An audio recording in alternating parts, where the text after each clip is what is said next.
Fala pessoal, oitavo ano, estamos aqui mais uma vez conversando com vocês nesse novo modelo de aula que a gente está testando. Então a gente está aqui aprendendo, desenvolvendo para trazer para vocês. Então por isso assim, comentem, conversem bastante para a gente saber se vocês estão gostando, se vocês não estão gostando, se vocês estão achando legal, se vocês preferem os slides, se vocês preferem a aula no quadro, se vocês preferem aqui conversando. O que não vale falar é que eu não prefiro não estudar, isso aí não é opção.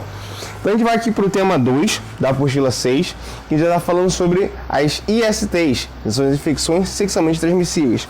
Na aula passada a gente estava estudando sobre o quê? Sobre realmente os métodos contraceptivos, que lembrando que os métodos contraceptivos, todos eles têm qual objetivo? Impedir o encontro do óvulo com os espermatozoides, beleza?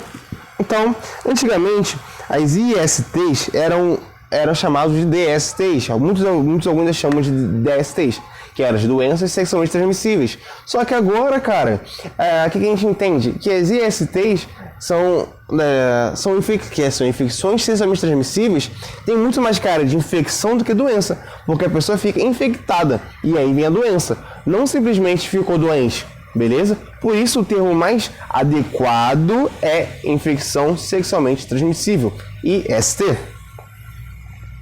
Que geralmente é causado por em todos os casos é causado por um patógeno, por isso infecção. E isso aqui está no tema 2, vamos lá para outra página. E tem algumas STs que são causadas por protozoários, fungos e animais. Por exemplo, existe o tricomaníase, não sei se dá para ver, mas se não dá para ver não tem problema não, é o roxinho. Aqui. Ele causa um corrimento na vagina. E é simplesmente por causa dessa presença de protozoário. Entendeu? Ele tá ali, vai causar esse desconforto, vai causar essa dor, esse mau odor, simplesmente porque ele está ali. Beleza? E como que ele é adquirido? Por uma infecção. Ele é uma infecção sexualmente transmissível, logo ele foi adquirido por quê? Sexualmente. Beleza? Existem alguns outros. E um dos mais conhecidos, por exemplo, é a candidíase, que dá na boca. Ah, Pedro, mas eu conheci uma criança que tinha isso. Eu conheci uma criança que... Mas ele pegou que ele fez sexo? Não, necessariamente. Mas eu quero que vocês entendam que o quê? Que isso é uma pessoa que a pessoa está infectada por... pegou através de fazendo sexo. E ficou com isso na boca. E beijou uma criança que tem uma... Como a gente já estudou, tem uma imunidade mais baixa, ela pode acabar pegando, entendeu? Então, assim que funciona, é assim que acontece. E é causado por um fungo. Então, já que na página 16, a gente vai estar falando sobre as ISTs causadas por bactérias, que é o caso da sífilis, da gonorreia, da clamídia e do cancro mole. E eles são tratados com o quê? Com antibióticos. E aqui no finalzinho, no final da página, vai estar falando sobre o quê? Sobre a Alexander Fleming, que inventou a penicilina. Que isso, gente, geralmente o pessoal toma. Que a penicilina tem outro nome hoje, que é bezetacil. A bezetacil quando o pessoal toma no bumbum, ali nos glúteos, que a pessoa possa dor horrores, tu não consegue nem sentar. Então, isso é a penicilina, que vai impedir que o crescimento dessas bactérias. Isso não pode tomar de qualquer forma, porque vai criar resistência, entendeu? Então, por isso deve ser tomado só em casos mais graves. E existem outras ISTs causadas por vírus. Então percebe como eu estou te falando? Que são sexualmente transmissíveis e precisam de um patógeno, não é uma doença. É um patógeno que está causando isso, logo ela foi infectada. Então, mas uma coisa interessante que ele fala, ele começa falando do Zika vírus aqui na página 17. Ô Pedro, o Zika vírus é transmitido sexualmente? Ele, a princípio, é transmitido por um mosquito, beleza? Mas, o Aedes aegypti. Mas ele, em alguns casos, já foi relatada a transmissão por via sexual. Sim, então ele é uma IST. Outros casos que são mais conhecidos, por exemplo, é a herpes genital, é o HPV, que o Pedro já tem a vacina, geralmente as meninas de 13 anos, 15 anos estão tomando a vacina do HPV. Meninos também, que meninos não sofrem, mas podem passar. E esse vírus, ele mexe de tal forma no DNA da mulher que pode causar câncer. beleza? Tumores. E vírus da hepatite B. Então tem 3 tipos de hepatite, aproveitando para falar, hepatite A, B e C. A hepatite B e C são passados de que forma? Sexualmente. E a hepatite A é passado de que forma? Através de água e alimentos contaminados. Ok? São causados por vírus. E tem o mais conhecido, que é o vírus da imunodeficiência humana, que é o HIV, que também é causador da AIDS. Então é importante falar o seguinte, que o HIV é o vírus da imunodeficiência humana, e tem a AIDS, que é a doença causada pelo vírus. Então fala, eu tô com... A pessoa, quando fala que é soropositiva, a pessoa é o quê? A pessoa possui o vírus, não necessariamente que ela está com a doença, ok? E essa doença é uma das, que foi uma pandemia mais alarmante do século passado. Foi a doença mais importante do século passado, até 2000, beleza? Por quê? Porque a galera não sabia como estava pegando, não sabia como estava passando, e o prazo de vida, o prazo de vida após o descobrimento da doença é de 5 anos. Ela demora a aparecer, ela demora de 2 a 3 anos, que é o período de latência dela, e depois que ela aparece, se a pessoa sem fazer o tratamento, ela tem um período de 5 anos. Por que acontece? O HIV, ela vai atacar os linfócitos. Linfócitos, como a gente estudou, são sistemas de defesa do corpo. Então, a pessoa fica sem sistema de defesa. Ninguém morreu porque estava com AIDS. Não. A AIDS provocou a morte dela. Por quê? Vai vir uma outra doença, geralmente doenças oportunistas, que você combateria facilmente, como gripe, como tuberculose, enfim, uma infinidade de outras doenças. Mas porque seu sistema imune estava defesa, lembrando que o sistema imune são os soldados, estavam lá, tropa de defesa. Sem ela, qualquer outra doença, mais fraca que seja, vai abater a pessoa que está infectada, beleza? Então assim acontece a morte com as pessoas infectadas.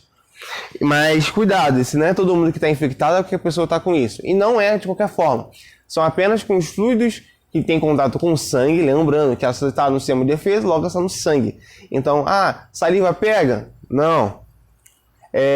Dependendo da carga viral. Mas geralmente nos casos não pega. A pessoa suou, vai pegar? Não. Encostei na pessoa, vai pegar? Não. Mas a pessoa se cortou. Aí se você tiver com a ferida, pode pegar também. Aí acontece muito o seguinte, a pessoa tá no barbeiro, vai fazer o pezinho. E aí o barbeiro não joga fora a gilete, a lâmina. E usa para a mesma pessoa. Cara, é arriscado. Outro caso, a pessoa tá usando seringa. Isso acontece muito em usuários de droga. A pessoa tá ali usando droga, aí usa a mesma seringa para passar. Tem sangue ali? Vai pegar, beleza? Contato e relação sexual desprotegido. Vai pegar. Outro caso é mais o comum, o pessoal se tá voando, dá para falar. A pessoa tá com afta na boca.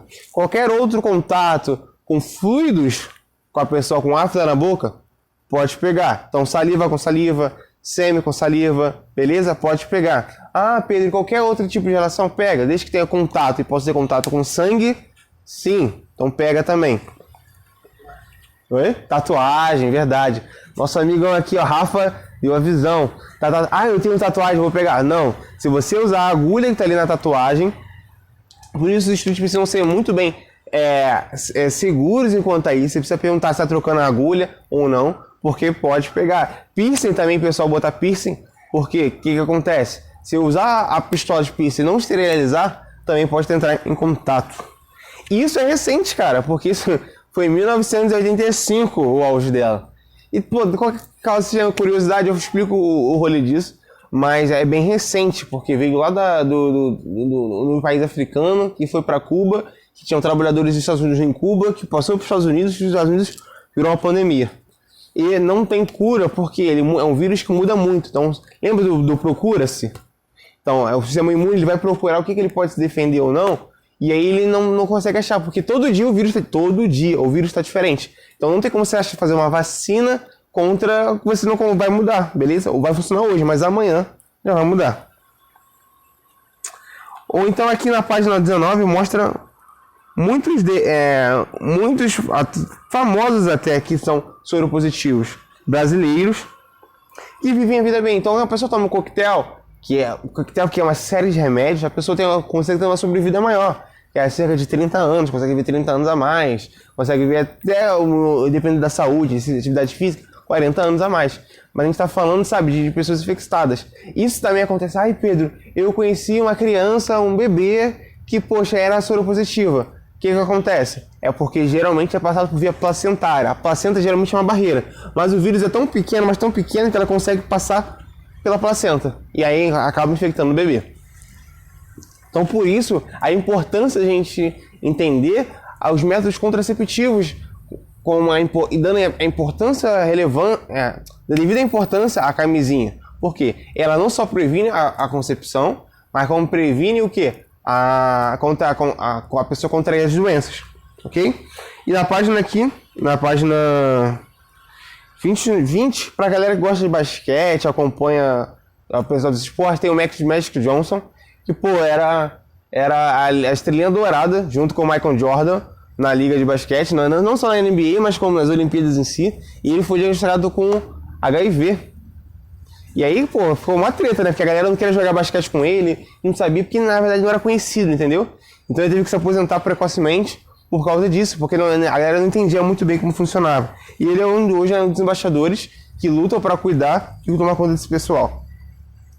E aqui na página 21, tá falando sobre a prevenção. Então a camisinha, realmente, ela previne a pessoa ser infectada pelo HIV. Por que eu tô dando essa importância? Porque os outros têm cura. Ou você consegue ver bem. Eu tô falando, a pessoa sem um tratamento, a pessoa tem estimativa de vida de 5 anos.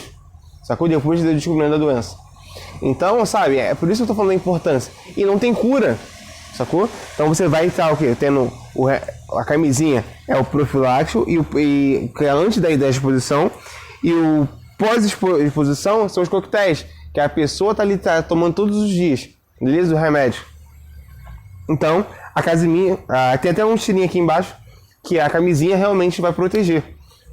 E protege bem, beleza? E dica, como não sei se eu falei na última aula, falei a camisa masculina e a camisa feminina, que não pode pôr. Não adianta me falar, eu vou usar 2 camisinhas que vai proteger. O atrito entre a camisinha sobre a outra vai rasgar e você não vai estar protegido, beleza? Então, camisinha funciona contra esse tipo de doença. Então, beleza? Então, na próxima aula a gente vai estar estudando o tema 3. E é isso, pessoal. Então, comente, façam perguntas, se tiver com vergonha, manda na mensagem, conversa com a gente, conversa com os pais de vocês. Não faz perguntando na internet com amigo por aí. Muitas vezes eles falam até informação errada, não por maldade, mas porque eles também não sabem, beleza? Então conversa com a gente, quem tá aqui para tirar dúvida com vocês. Então um forte abraço a todos, é isso aí, fiquem com Deus e se cuidem.